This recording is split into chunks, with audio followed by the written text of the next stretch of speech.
할렐루야. 사랑하는 대강의 가족 여러분, 오늘 하루도 하나님의 말씀과 동행하는 삶이 되길 소망합니다.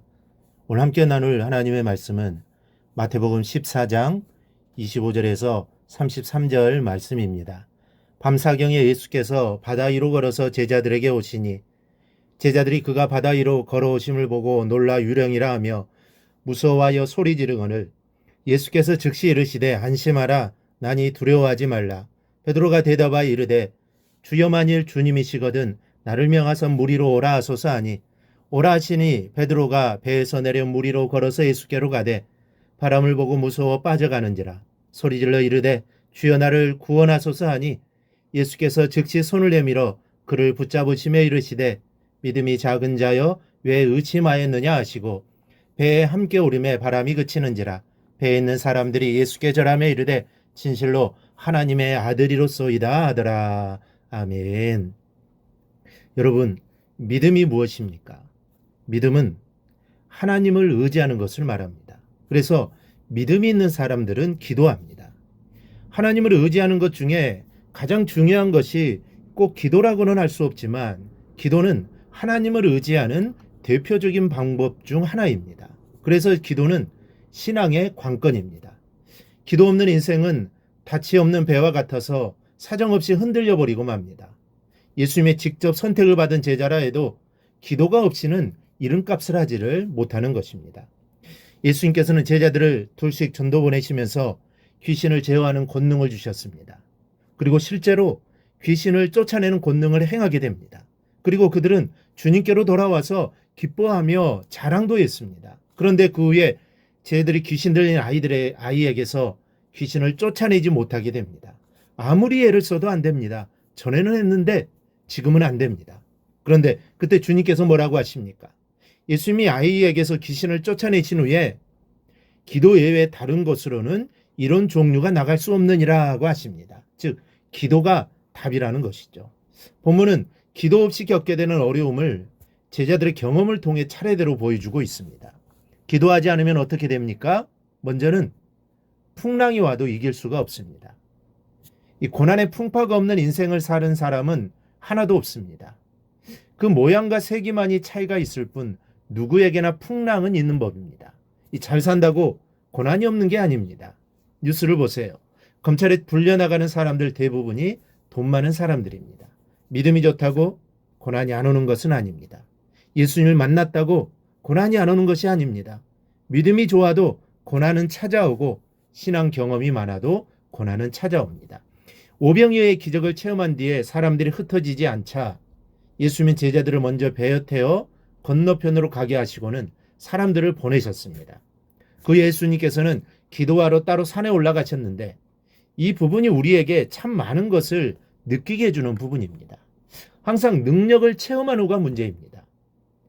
은혜를 체험하기 위한 기도보다 은혜를 받은 후의 기도가 더 필요하다는 주님의 실제적인 본보기 가르침입니다. 오늘 성경에 주님은 하나님의 아들이심에도 산으로 올라가 기도하시는데 배를 타고 가는 제자들은 배 안에서 기도했다는 기록이 없습니다. 아마 제자들은 대단했던 오병이어의 기적을 이야기하면서 한참을 떠들어대고 있었을 것입니다. 신비로운 경험의 주인공이었던 자신들로서는 아마 할 얘기가 끝이 없었을 것입니다. 그래서 기도할 시간도 기도해야 하겠다는 생각조차도 잊은 채 제자들의 왁작지껄 속에서 배는 바다의 한가운데를 지나고 있었습니다. 그런데 갑자기 바람이 거슬려 물결이 일어나기 시작하는데 이길 수가 없이 심한 공경을 치르게 됩니다. 여러분, 제자들의 대부분은 어부입니다. 아마 그물질을 하면서 이러한 일들을 여러 번 겪어봤을 것입니다. 그런데 지금은 도저히 어떻게 할 수가 없었던 것입니다. 그런데 중요한 것은 풍랑이 일어도 이길 무기가 있어야 하는데 기도가 없었던 제자들은 아무런 무기도 준비되어 있지를 않았다는 것입니다. 믿음이 없으니 당하는 것은 당연한 귀결입니다. 둘째는 기도하지 않으니 주님을 알아뵙지 못합니다. 고난당하는 제자들의 모습에 예수님은 바다 위로 걸어서 제자들에게 오셨습니다. 그런데 제자들이 바다 위로 걸어오심을 보고는 놀라 유령이라 소리치며 무서워합니다. 예수님을 유령이라고 합니다. 물론 당시의 상황을 미루어 보면 예수님을 유령이라 착각할 수 있겠다라는 생각도 듭니다. 밤사경이 어두운 시간이었고 바다는 풍랑으로 흉흉했으니 그 바다를 걸어오는 물체를 어떻게 사람이라고 생각할 수 있겠습니까? 그것도 주님이시라고 생각할 수가 없었을 겁니다. 그러나 영적으로 보면 그렇지가 않습니다. 제자들이 기도로 영안이 어느 정도라도 열려 있었다면 아무리 밤중에 풍랑 속이라 해도 예수님은 구분할 수 있었을 것입니다. 아무리 상황이 그렇다고 해도 도와주시기 위해 다가오시는 주님을 못 알아본 데서야 되겠습니까? 우리가 인생의 풍랑으로 고난당할 때에도 주님은 분명히 오십니다. 무리를 걸어서라도 오십니다. 다만 우리의 기도가 부족하여 알아보지 못하는 것뿐입니다. 셋째는 기도하지 않으니 바람에도 믿음을 잃어버립니다. 베드로가 안심하라는 주님의 음성을 알아듣고는 그 급한 성미대로 무리로 오라 명하시라고 말씀드립니다. 그리고 주님의 허락이 떨어지자 베드로는 무리를 걷기 시작합니다. 그런데 불과 몇 걸음이나 걸었을까 그만 바람을 보고 무서워 빠져들어가고 말았습니다.